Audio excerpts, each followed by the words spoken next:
செங்கல்பட்டு சுங்கச்சாவடி அருகே லாரியை கடத்திச் சென்ற சுபாஷ் என்பவர் குறித்து அடுத்தடுத்து தகவல்கள் வெளியாகி வருகிறது. கூடுதல் விவரங்களை தருகிறார் எமது செய்தியாளர் சரவணன். சரவணன், வணக்கம். முழு விவரங்கள் என்ன? பரனூர் சுங்கச்சாவடியில நின்றிருந்த லாரியை கடத்தி சென்று ஒரு 15 கிலோமீட்டர் தூரம் வாகன ஓட்டிகளையும் அச்சுறுத்தக்கூடிய ஒரு நடவடிக்கையில் ஈடுபட்ட சுபாஷ் என்ற அந்த நபரை மடக்கி பிடித்து லாரியையும் போலீசார் மீட்டிருந்தார்கள்.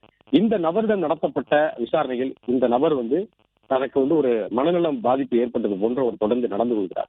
இருந்தாலும் இந்த நபரினுடைய பின்னணி குறித்து போலீசார் விசாரித்திருக்கிறார்கள். இவரை மருத்துவமனைக்கும் அனுப்பி ஏன் இவ்வாறு அவர் நடந்து கொண்டிருக்கிறார் என்பதை குறித்து விசாரிப்பதற்காக, தெரிந்து கொள்வதற்காக மருத்துவமனைக்கும் அனுப்பியிருக்கிறார்கள். இந்த நிலையில் இந்த நபரிடம் நடத்தப்பட்ட விசாரணையில கடந்த ஒரு வார காலமாகவே அந்த பகுதியில் இவர் தொடர்ந்து பல்வேறு குற்ற சம்பவங்கள்ல இவர் ஈடுபட்டிருக்கிறார் என்று கூறப்படுகிறது. கடந்த 17ஆம் தேதி ஊரப்பாக்கம், கூடுவாஞ்சேரி அருகே ஊரப்பாக்கம் ரயில் நிலையம் அருகே ஒரு கடையில் டீ குடித்து விட்டு அங்கே தகராறில் ஈடுபட்டிருக்கிறார். டீ குடிப்பதற்கான பணம் கொடுப்பதற்கு இலங்கை நாட்டினுடைய நாணயத்தை இவர் எடுத்துக் கொடுத்து அந்த பெண்ணிடம் தகராறு செய்கிறார். இது செல்லாது என்று அந்த பெண் கூறிய பொழுது அந்த நபர் அந்த கடையில் இருந்த அந்த பெண்ணிடம் தகராறு செய்து கொதிக்க வைத்திருந்த அந்த பாலை கொண்டு அந்த பெண் மீது ஊற்றி விட்டு அங்கிருந்து தப்பி சென்றிருக்கிறார். அதே போன்றே ரயில் நிலையம் பகுதியிலும் பயணிகளிடம் அவர் தகராறில் ஈடுபட்டதாகவும், அதே போன்று புலிக்குளம் பகுதியில ஒரு கோயிலில் உண்டியலை உடைத்து திருட முயன்றதாகவும் தொடர்ந்து அந்த பகுதியினர் புகார் அளித்திருக்கிறார்கள்.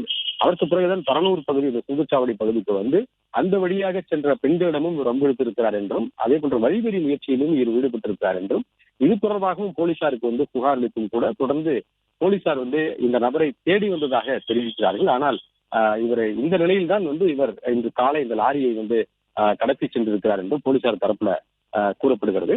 இந்த 3 சம்பவங்கள் தொடர்பாக, அதாவது இந்த கோயிலில் திருடியது சம்பவம், அதே போன்று டீக்கடையில் சென்று அந்த பெண் மீது பாலை ஊற்றிய அந்த சம்பவங்கள் தொடர்பாக ஏற்கனவே புகார் அளிக்கப்பட்டிருக்கிறது.